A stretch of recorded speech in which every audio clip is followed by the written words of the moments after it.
Hey guys, Israel Favela here with Clearview Realty. If you're thinking about buying a new construction home here in El Paso, Texas, then I highly recommend to consider these 5 tips that I'm going to give you before actually signing on the dotted line for a new construction home. Now, before I get into that, I want you all to treat this list so that you all can go into a new construction home, a model home, and ask these series of questions. Now, I'm gonna make a part 2 of it because there's just so many things for you all to consider. But when you walk into a model home, the representative there is gonna give you all the bells and whistles of what that particular home has to offer. And granted, you know, they should be doing that. Now, the thing is that sometimes they don't give you, the pros and cons of, maybe they don't offer certain things that other builders don't offer, right? So with these series of questions, you can actually compare and contrast and even have like a checklist of items for you all to consider before actually deciding on which builder you wanna go with. So let's jump right into it. So the first one is the appraisal gap. As an example, let's say you have a contract price of $250,000. Now, you've already signed the contract, you've already done the construction process. The lender now wants to make sure that the $250,000 sales price is justified. So there's gonna be an appraiser that's a third party that's gonna be involved, and they're gonna determine the value of the home. Let's say, for example, the appraiser determines that the home is worth $245,000. So there's a gap of $5,000. So what's gonna happen? Nowadays, what builders are doing is they're embedding into their contract that you have to cover the difference, you as the buyer have to cover the difference in order for the sale to proceed. Otherwise, the contract or the sales contract will cancel out. So that's one thing that you need to make sure that's in the contract or not. Which brings me to another side tip, is to make sure you have a realtor or a real estate agent representing you on your side. Now, a representative of the builder, at the end of the day, they're representing the builder. Now, they do have to be fair with you, but at the end of the day, they're representing them and not you. So it's important for you to get with a realtor to see what they can help you out with, and even someone like an attorney the lawyer that's gonna help you read through the contract itself. So second tip is a price increase. A lot of builders are doing this, some aren't. I've seen different price increases between 2% and 10%. Now what this does is the builder, it gives them the option of backing out in the event that materials go up in value like they have been recently. The values of the homes have been increasing significantly because of the supply and demand with the materials. There's little supply, there's high demand, and naturally those materials are gonna go up in value, which in turn makes the home values go up as well. So within the construction process, if there's any sort of price increase with the materials that they're using, the builder has embedded into the contract, and some builders have, for them to be able to increase the value within a certain percentage. So it's important for you to know that percentage and to know that that could potentially happen before actually signing on the dotted line, okay? The third one is I want to go over is inspection. Now, there's not many builders, but there's some that frown upon the inspection portion of it. The inspection is at the end. Once the home is completely built, you get to do a blue tape walkthrough, which you go around with the blue tape and see any imperfections that need to be made. The builder, they're not perfect, right?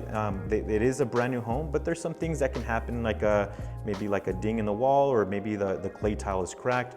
But that brings me to my point, is that you won't be able to go up on the roof if you do your own blue tape walkthrough with the builder, which is important for you to hire an inspector. There's been situations where I've heard an inspector say that they do an inspection and there is no insulation in the roof itself. So it's just another safety precaution, kind of gives you a peace of mind. And what the builder does is any of the items that were addressed on the report themselves, they'll go ahead and take care of it. So I highly recommend for you to do an inspection once the home is built. This can range between $250 to $300 for the inspection itself. The other portion too is that some of my clients have asked to see if there's an inspection done in each phase of the building process. Now, in order for you to build a home, you have to meet the city code.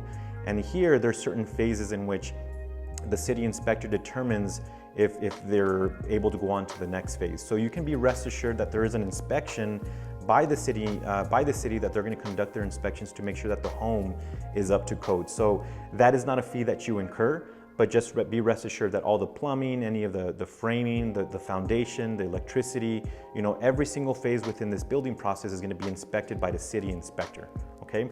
The last tip is your compaction test, which is a geotechnical test. They determine the nature of the soil itself. So some builders do this, some don't. Some do a sporadic test. Some builders, what they do is they have 10 lots within a certain subdivision, and in some of them, they do maybe the third one, the fifth one, and the seventh one. They only do the compaction test or the geotechnical test, and what they do is they determine the type of soil that's in there. And there's certain soils here in El Paso that aren't very good to have underneath your foundation, because if any moisture is collected, this type of clay or soil expands, which it can be detrimental to the structure and the integrity of the structure itself. So what some builders do is that they do the sporadic testing, and other builders do it on every single lot. So this is a good question to ask, because you want to know if your home is going to be built on a solid foundation, if they actually tested it. So some builders, like I said, do it on every single lot, which is an extra fee that they incur, but they want to make sure that your home is built on a solid foundation. Now, granted, every single home, I would venture to say that there's going to be small cracks in your concrete, your foundation, even the walls, because there's so much weight being put on the foundation and on the framework that it's inevitable there's going to be some minor cracks. But if it's cracks due to the foundation itself, because it's just not a good foundation, then that's another area of concern as well. So with these tips, it's not to say that the builders are out to try to make huge margins and profit. The thing is that, like I mentioned earlier, there's a supply and demand going on with the materials themselves. So they themselves, this is how they make a living. So it's not so much that they want to get as much as they can from the buyer. They want to build a solid home for the buyer, because they don't want to come back and say, you didn't build me a strong home.